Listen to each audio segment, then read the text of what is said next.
الحمد لله وكفى وسلام على عباده الذين اصطفى خصوصا على أفضلهم وخاتم النبيين محمد الأمين وعلى آله وصحبه أجمعين. أما بعد فأعوذ بالله من الشيطان الرجيم. بسم الله الرحمن الرحيم.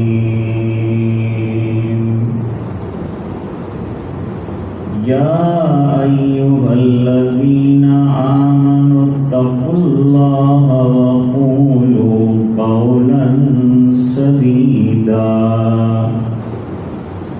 يصلح لكم أعمالكم ويغفر لكم ذنوبكم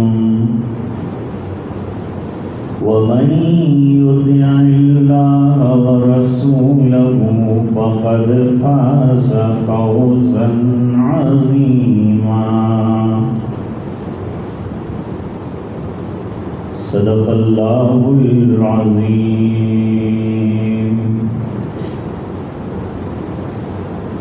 وقال النبي صلى الله عليه وسلم: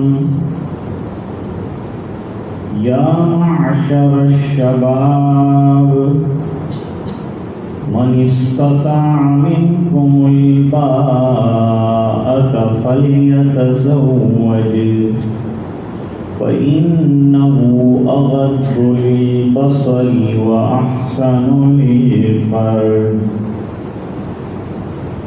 صدق رسوله النبي الأمي الكريم. اللهم صل على سيدنا محمد وعلى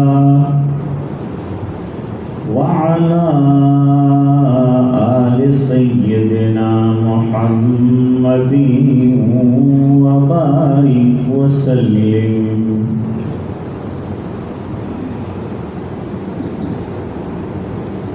بزرگوں اور دینی بھائیوں،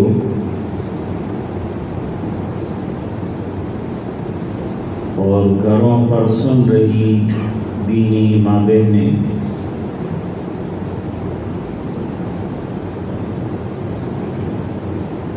اللہ تعالیٰ نے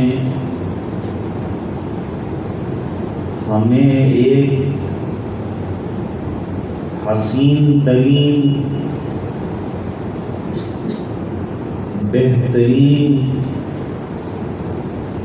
سہل ترین دین عطا فرمایا.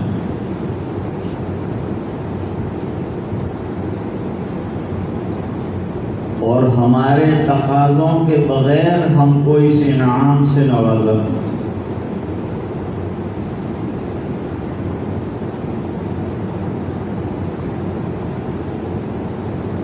دین میں صرف احکام نہیں دیے،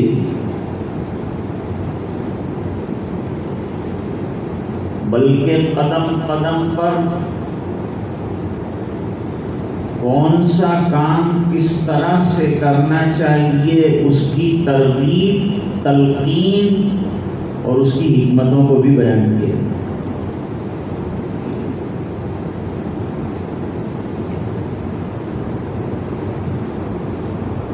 نکاح کے بارے میں حضور پاک صلی اللہ علیہ وسلم نے فرمایا: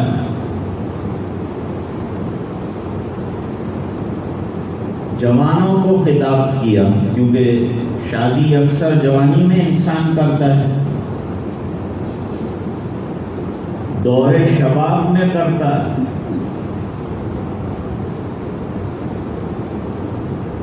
تو خطاب شباب کو کیا ہے. اے نوجوانوں کے گروہ، تم میں سے جن میں فزیکل اور فائنانشیل طاقت ہو،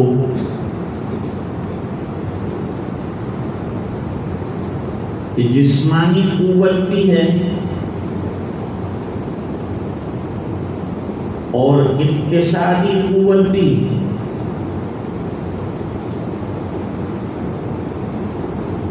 اور وہ نکاح کے لائق ہو چکا ہے،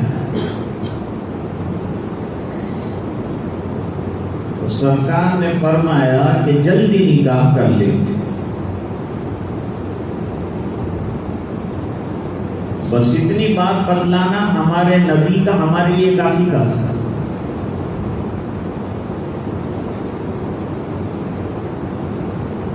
وہ ذات جس کے ساتھ محبت ہے، عشق ہے،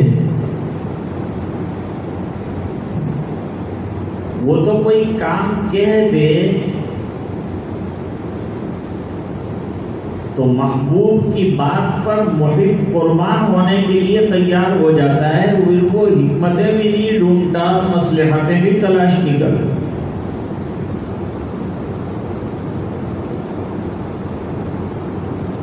لیکن انبیاء کرام جس طرح سے کام کرتے ہیں اس کا عنوان دیکھیے کہ حکم بھی دیا، مصلحت اور حکمت بھی بیان فرمائی کہ کیا فائدے ہیں اس کے۔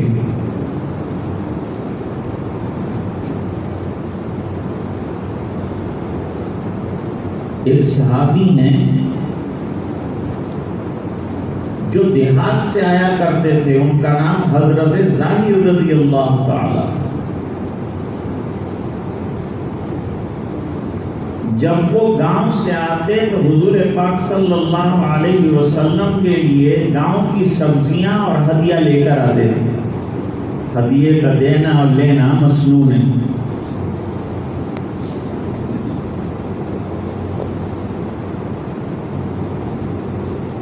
حضور پاک صلی اللہ علیہ وسلم کی داد و دہیش میں کہاں پیچھے رہنے والے ہیں۔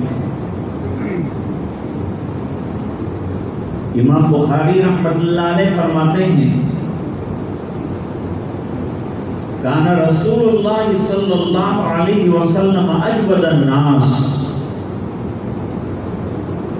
آپ صلی اللہ علیہ وسلم جو لوگ دنیا میں سخی ہوں گے ان تمام میں زیادہ سخی تھے۔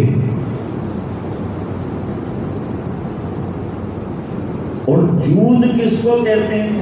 ایک ہے سخاوت، ایک ہے جود۔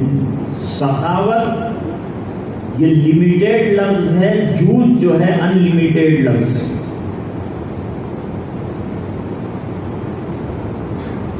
جود کی تعریف میں شارحین بخاری نے لکھا اعطاء ما ينبغي لمن ينبغي،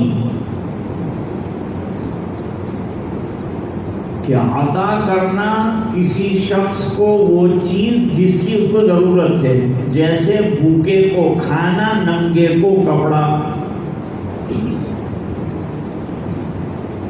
اس کی اس کو ضرورت ہے، وہ دینا جود کہلائے گا۔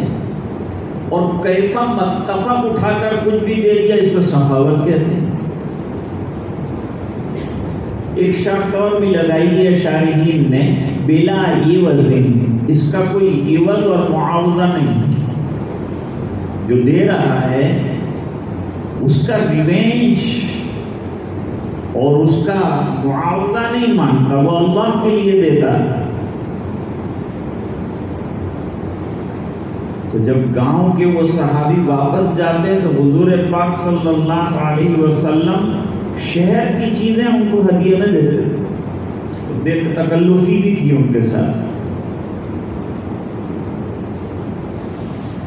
ایک دن وہ بازار میں آئے ہوئے تھے سبزیاں لے کر،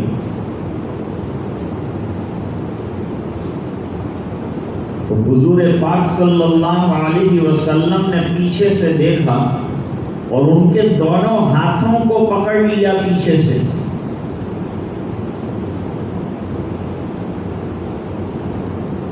اور مزاحاً اعلان فرمایا کہ کوئی ہے جو اس غلام کو خریدے؟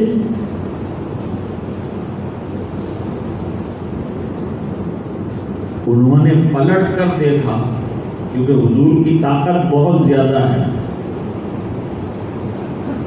کئی جنتی انسانوں کی طاقت اللہ تعالیٰ نبیوں کو دیتے ہیں،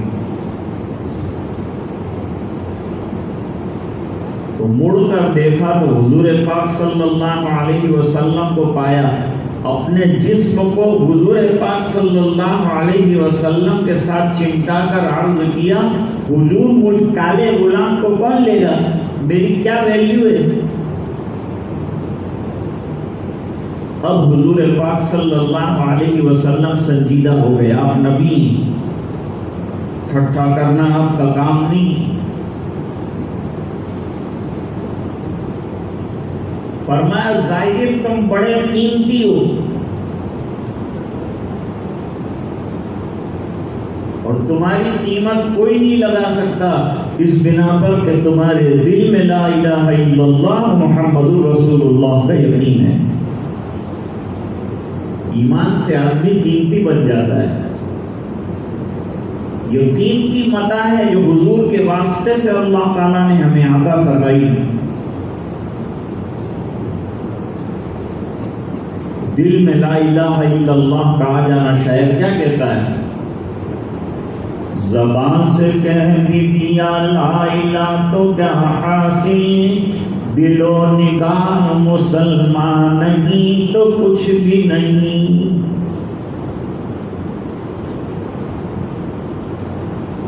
جب آدمی یوں کہے کہ میں ایمان والا ہوں تو اس کو ڈرنا چاہیے کہ میں کیا اقرار کر رہا ہوں۔ چوب گویم مسلمانم بلرزم کہ دانم مشکلات لا الہ۔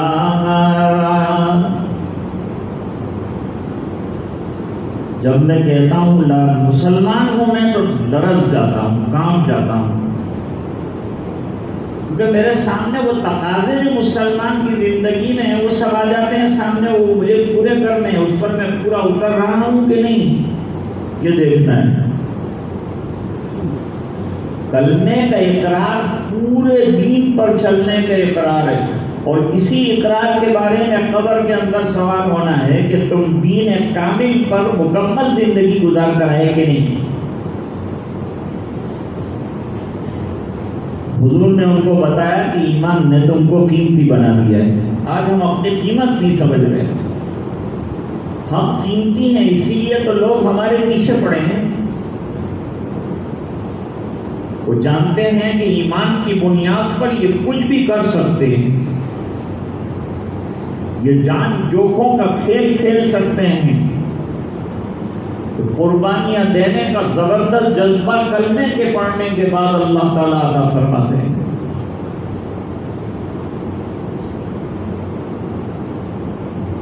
پھر حضور پاک صلی اللہ علیہ وسلم نے ان کی لنگی پر نظر کی تو ان کی لنگی زمین پر گھسٹتی ہوئی جا رہی۔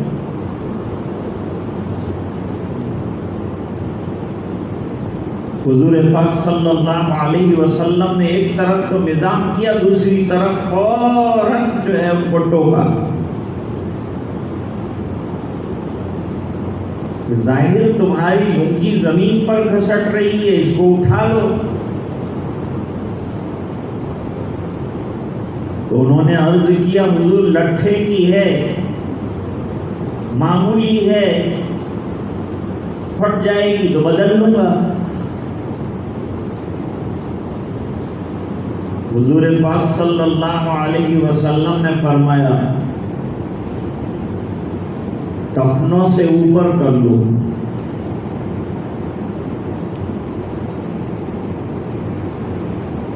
الیس فی لکم اسوہ،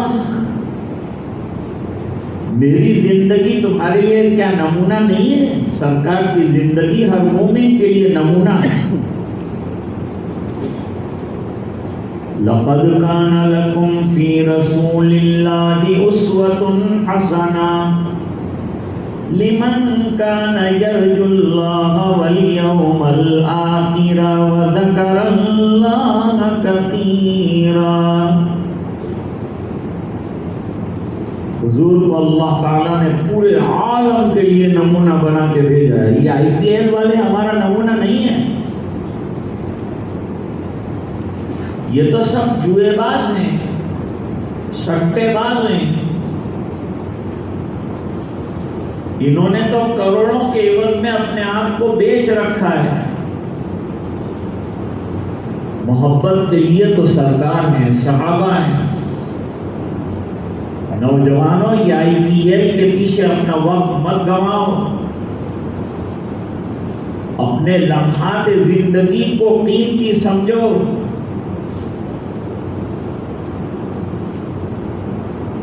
دہلی کی جامع مسجد میں ایک بزرگ بیٹھے تھے, وہ قرآن کریم کی تلاوت کر رہے تھے. امتحاناً پیچھے سے آ کے ایک آدمی نے تھپڑ رسی. پڑھتے ہی رہے. نہ اس کو پوچھا کہ تو نے کیوں مارا ہے, نہ کوئی انتقامی کارروائی اٹھ کر کی, حالانکہ اس کا ان کو حق تھا. بعد میں اس نے معافی مانگی, معذرت کی اور پوچھا کہ حضرت میں نے آپ کو ایک تماچا رسید کر دیا, آپ نے انتقامی کارروائی بھی نہیں کی, کوئی جملہ بھی نہیں کہا. کہا کہ میں اللہ کا کلام پڑھ رہا تھا جس کے ہر حرف پر اللہ تعالیٰ 10 نیکیاں مجھے عطا فرما رہے تھے. اگر میں تجھے جواب دیتا تو اتنی دیر کے لیے میرا ذکر اللہ اور تلاوت قرآن چھوٹ جاتی, وہ ثواب تو مجھے دے سکتا نہیں تھا. اس بنا پر تجھے جواب دینے کے بجائے میں نے اللہ سے لو لگائے رکھی. میرے جوانوں, اللہ سے لو لگاؤ. آج جو حالات ہیں ہمارے, اس کی بڑی وجہ یہ ہے کہ حالات کے آنے کے باوجود ہماری غفلت ختم نہیں ہوتی. اللہ سے تعلق اور کثرت سے ذکر جو ہے اس کو اپنا مزاج بنا لو. قرآن کریم کی تلاوت گھر میں کرو, رحمتوں کے نزول کا حضور صلی اللہ علیہ وسلم کا وعدہ ہے.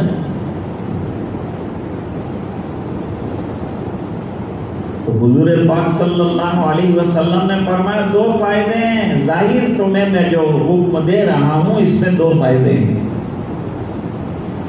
ایک فائدہ تو یہ ہے کہ میری ایک سنت کی پیروی ہو جائے گی, اور سنت کی پیروی یہ عبادت ہے, ثواب ہے, تمہیں ثواب بھی مل جائے گا.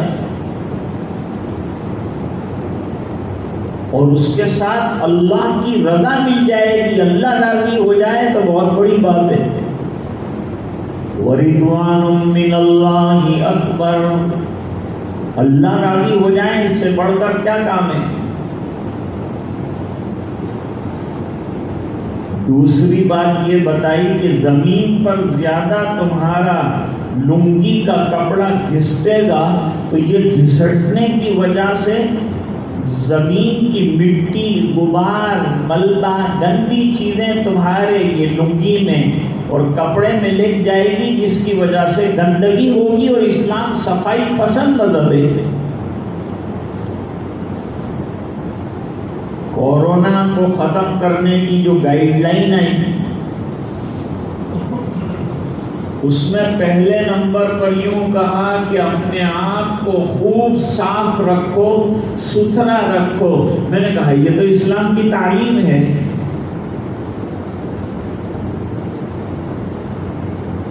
اسلام کی تعلیمات میں 4 چیزیں ہیں. شاہ ولی اللہ صاحب محدث دہلوی رحمۃ اللہ علیہ نے حجت اللہ البالغہ میں لکھا, نمبر 1 اخبات کہتے ہیں نیاز مندی کو, اللہ کے سامنے سر سجود ہونے کو. یہ مومن کی شان ہے کہ وہ ہر وقت اللہ کی پکار پر. کورونا کے زمانے میں بھی گھر کے اندر سر سجود ہوا اور اللہ نے یہ کمال عطا فرمایا. یہ حالات تو اپنی جگہ ہے, لیکن گھر میں شاید گھر کے لوگ کبھی قرآن کریم نہ سنتے, وہ گھر کی خواتین کو بھی قرآن کریم سننے کا موقع دیں گے. اس میں بھی یہ حکمت اور مصلحت اور یہ فائدہ نکل آیا. اللہ کے کاموں میں بڑی مصلحتیں, ہر گھر مسجد بن گیا. ہر گھر میں اللہ کے کلام کی صدا گونجنے لگی. تو ایک بات اس کا ترجمہ کریں گے نیاز مندی. دوسری چیز ہے طہارت یعنی پاکیزگی، نظافت. اور ظاہری بات ہے کہ نماز کے لیے نظافت درکار ہے، طہارت درکار ہے، اور طہارت کے حصول کے بعد عبادات کا بدست آنا آسان ہے. دو چیزیں اور بھی ہیں، اس کا تذکرہ نہیں کرتا. تو حضور پاک صلی اللہ علیہ وسلم نے ایک دنیا کا فائدہ بتایا، ایک آخرت کا فائدہ بتایا. آخرت کے فائدے میں اللہ کی رضا بتائی، دنیا کے فائدے میں کپڑے کا صاف ستھرا گندگی سے پاک رہنا بتایا.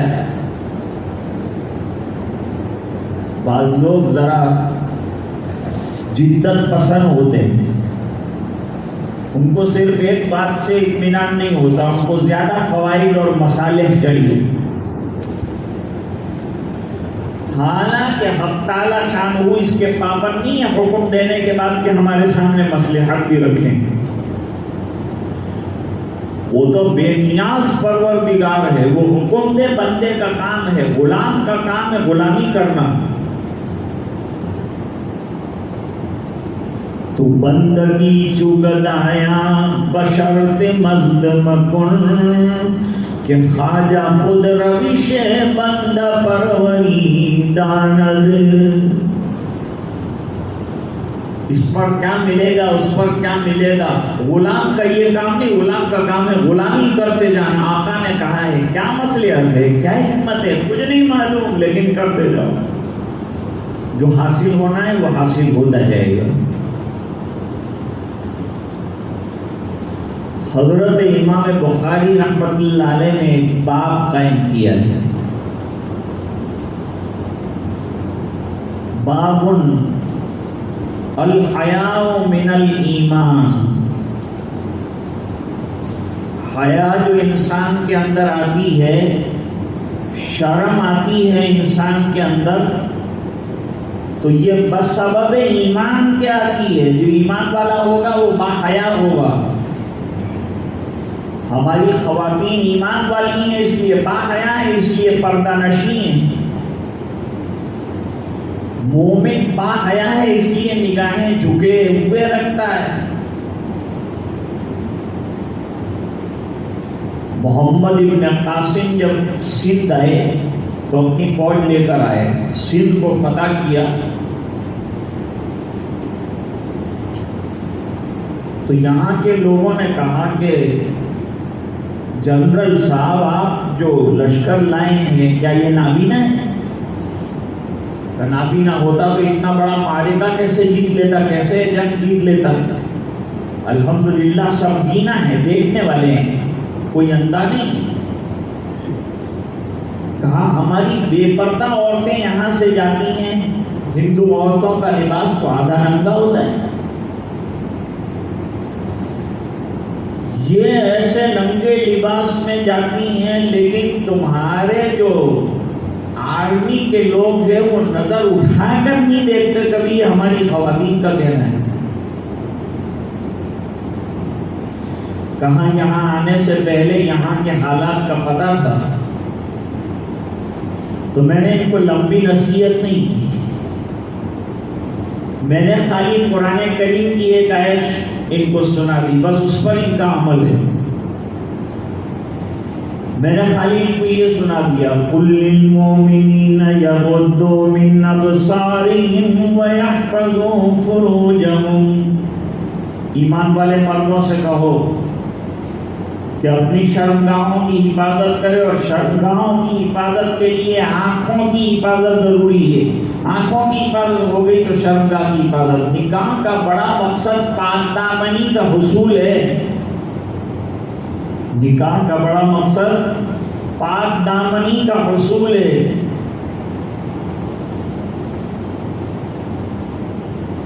تو ایک آدمی دوسرے کو حیا کے بارے میں سمجھا رہا تھا. یہ حدیث مختصر کی ہے، یہ حدیث طویل کی ہے، دوسرے رویوں سے فإن الحیا من الایمان کی وضاحت جو ہے وہ بھی مشہور ہے، اس کو ایمان کا ایک شعبہ اور ضروری شعبہ بھی قرار دیا گیا ہے۔ حیا یہاں علماء بھی تشریف رکھتے ہیں، اس لیے اس کی تعریف علماء نے لکھی انقباض النفس عن القبیح، اب قبیح شرعی سے بچے گا تو اس کے اندر حیا ہے۔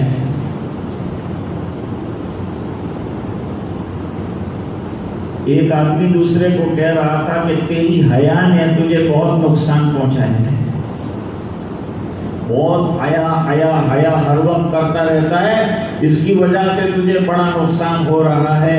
حضور پاک صلی اللہ علیہ وسلم وہاں سے گزر رہے تھے، نبی غلط بیانی، غلط کلامی، غلط عمل اپنی آنکھوں سے دیکھ کر چپ رہے نبی کی شان میں۔ اس بنا پر حضور پاک صلی اللہ علیہ وسلم نے چلتے چلتے اس سے کہا دعو، چھوڑ ایسی بات مت کر، فإن الحیا من الایمان، حیا تو ایمان کا بڑا اہم رکن ہے، بڑا اہم شعبہ ہے، اور یہ حیا کی ایمان کی برکت سے ہماری زندگیوں میں حیا آئے گی، اور بڑی حیا یہ ہے کہ آدمی اللہ سے شرمانے والا بن جائے۔ پھر علماء نے ایک بات عجیب لکھ دی، یوں لکھا کہ دین سیکھنے میں حیا نہ کریں ورنہ علم سے محروم رہ جاؤ گے۔ کتاب العلم میں حضرت امام بخاری رحمۃ اللہ علیہ نے فرمایا کہ دو قسم کے لوگ علم سے اور دین سے کورے رہ جائیں گے۔ کون ہے وہ دو قسم کے لوگ؟ فرمایا ایک شرمیلا شخص کہ پوچھنے سے ہچکچا رہا ہے، شرما رہا ہے، اس کو مسئلہ پوچھنا ہے، لیکن سامنے عالم صاحب بیٹھے ہیں، ان کی شان کو دیکھتے ہوئے اس کو شرم آئی، اس نے مسئلہ نہیں پوچھا، کتنے عرصے تک غلط کام کرتا رہے گا، علم سے محروم رہا۔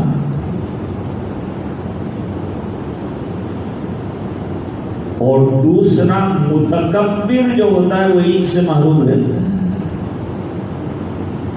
کیونکہ جو علم بتانے والا ہے کبھی وہ چھوٹی عمر کا ہے اور اس کی عمر بڑی ہے، یہ سوچتا ہے میں بڑا ہو کر یہ چھوٹے کو کیوں پوچھوں، یہ چھوٹا نہیں ہے، علم نے اس کو بڑا بنا دیا ہے۔ تو حضور پاک صلی اللہ علیہ وسلم نے فوراً روکا کہ نہیں۔ ایک اور حدیث سناؤ، لمبی تقریر نکاح کے موقع پر میں نہیں کرتا، دلہا صاحبان پریشان ہوتے ہیں۔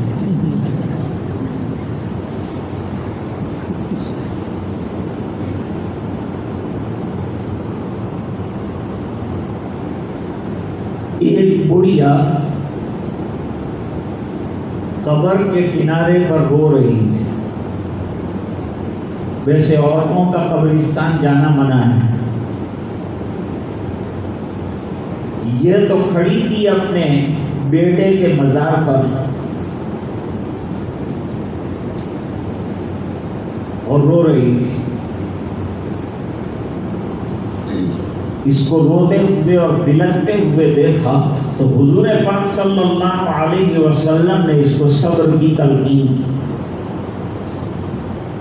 ہم ہوتے تو کہتے کہ رڑواتے ہیں اپنے فائدہ سے، رڑے یہاں سے اپنے فائدہ رڑا کر جا،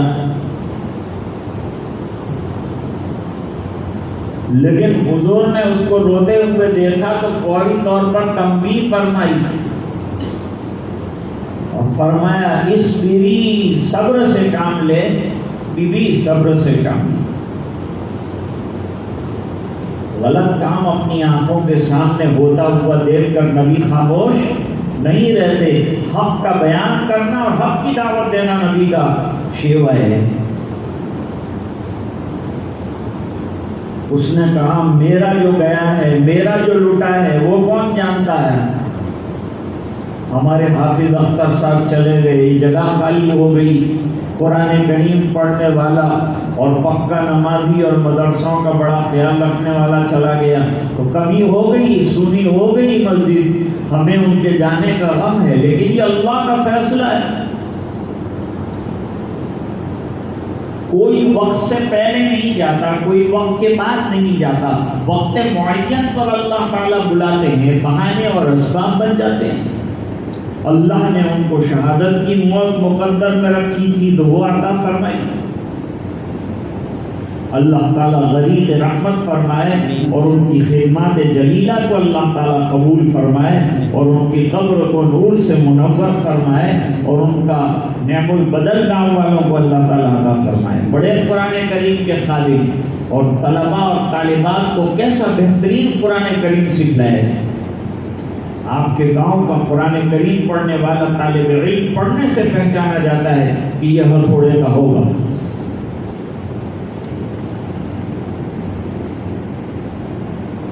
تو کہاں میرا گیا ہے تو مجھے پتا ہے کہ کیا گیا ہے، آپ کو کیا معلوم؟ حضور نے کہا تیری مرضی، لست علیہم بمسیطر، نبی کوٹوال نہیں ہوتا کہ ڈنڈا لے کے جو میں کہتا ہوں وہی کرنا پڑے گا، یہ نہیں کہتا، دعوت دیتا ہے، سمجھاتا ہے، نہ مانے پھر تیری مرضی کی بات ہے۔ دین میں اکرام نہیں ہے، زبردستی کا سودا نہیں، لا اکراہ فی الدین، دین کے قبول کرنے کے اندر اکراہ اور زبردستی نہیں، لیکن دین قبول کرنے کے بعد عبادات پر پابندی کے لیے سختی کی جائے گی، اکراہ کیا جائے گا۔ جیسے 7 سال کے بچے کو نماز کی تلقین کی جائے گی، 10 سال کے بچے کو اور زیادہ تنبیہ کی جائے گی، بالغ ہونے سے پہلے اسے نماز کا عاشق بنا دیا جائے گا۔ یہ ماں باپ کی ذمہ داری ہے کہ اپنی اولاد نمازی بنے اور نیک بنے، تو خود نیک بنا ہے، اپنی اولاد کو نیک بنانے کی فکر کرنا اور اس کی تربیت کرنا۔ حضور گھر تشریف لے گئے، اب آپ کے یہاں دربان چوکیدار تو کوئی تھا نہیں، آپ کا مزاج شاہانہ تو تھا نہیں، آپ تو فقر کو اختیاری طور پر پسند فرماتے۔ اللہ نے فرمائی احد کا پہاڑ تم چاہو تو سونے کا بنا کر تم کو دے دوں، مکے کے ٹیلے سونے کے بنا کر تم کو دے دوں۔ حضور نے فرمایا اتنا دیجیے کہ ایک دن صبر کروں اور تیرے سامنے آہوزاری کروں اور ایک دن شکر کروں تیری نعمتیں کھاؤں۔ یہ شان ہے ہمارے آقا کی۔ اب وہ گھر چلی آئی، بدتمیزی کی تھی اس نے، یہ نبی کا دل گردہ ہے کہ بدتمیزی کے باوجود جو ہے حضور نے اس کو ڈانٹا نہیں، کیونکہ حضور خوش اخلاق ہیں اور خوش اخلاق آدمی جلدی سے غصے ہو کے کوئی فیصلہ نہیں کر لیتا، بردباری اور حلیم الطبع ہیں حضور پاک صلی اللہ علیہ وسلم۔ اس فلم کی وجہ سے اس عورت کو ڈانٹا نہیں کہ تم مجھے پہچانتی نہیں، اس کو لوگوں نے بتایا کہ تم نے سرکار کو کیا بد کلامی کر دی، دوڑ کر حضور کے دربار میں پہنچی، دروازہ کھلا ہے، معافی تلافی کرنے لگی۔ حضور پاک صلی اللہ علیہ وسلم نے پھر جملہ بتایا، پھر اس کی اصلاح فرمائی اور فرمایا ان الصبر عند صدمۃ الاولی، پہلی مرتبہ جب تجھے دل پر دھکا اور غم کی آہٹ پہنچی اور تو نے اپنے ایمان کو اور اپنے آپ کو سنبھال لیا، یہ بہت بڑا کام ہے۔ اس کا نام صبر ہے۔ صبر کی حقیقت بھی ہمارے سامنے کھول کر رکھ دی، سمجھا اس کو رہے ہیں، لیکن قیامت تک آنے والی ذریت کے سامنے صبر کی حقیقت کھل کر آئے گا۔ آج آیت تو میں نے پڑھی ہے، اس پر تو کلام نہیں کروں گا، اور حدیث شریف جو ہے وہ امام بخاری رحمۃ اللہ علیہ نے کتاب النکاح میں نقل فرمائی ہے، وہ آدھی پڑھی ہے آپ کے سامنے، اس میں نوجوانوں کو خطاب کیا ہے حضور پاک صلی اللہ علیہ وسلم نے کہ تمہارے اندر اگر فائنانشیل اور فزیکل پوزیشن آپ کی مضبوط ہے تو جلدی نکاح کر لو۔ کیوں کر لیں جلدی نکاح؟ کیا ہوگا؟ کوئی فائدہ پوچھے تو کیا بتائیں گے؟ کوئی مصلحت اور کوئی حکمت پوچھے تو کیا بتائیں گے؟ حضور پاک صلی اللہ علیہ وسلم نے فرمایا یہ نگاہوں کو جھکانے کے لیے اور شرمگاہوں کی حفاظت کے لیے بہترین عمل ہے۔ اس سے یہ پتہ چلا کہ نکاح جہاں سنت ہے وہاں حفاظت پر حدود شرع بھی ہے۔ شاہ ولی اللہ صاحب رحمۃ اللہ علیہ نے حجت اللہ بالغہ میں تقوی کا معنی فارسی میں لکھا ہے، حفاظت پر حدود شرع، شریعت کے حدود پر پوری طرح سے پابندی کرنا اور اس کی حفاظت اور نگرانی کرنا یہ متقی کا کام۔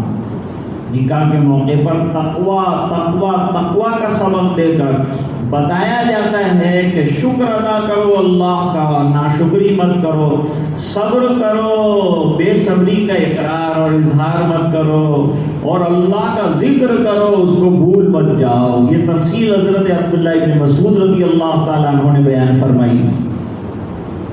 آج کے چاروں نکاح کو ہم دعا دیتے ہیں کہ اللہ تعالیٰ قبول فرمائے، عافیت کے ساتھ، خیریت کے ساتھ یہ جوڑے سلامت رہیں، گاؤں کو اور احباب کو اللہ تعالیٰ عافیت کے ساتھ، سلامتی کے ساتھ، خیر کے ساتھ رکھے، یہ نکاح مبارک ہو، باعث خیر و برکت بنائے۔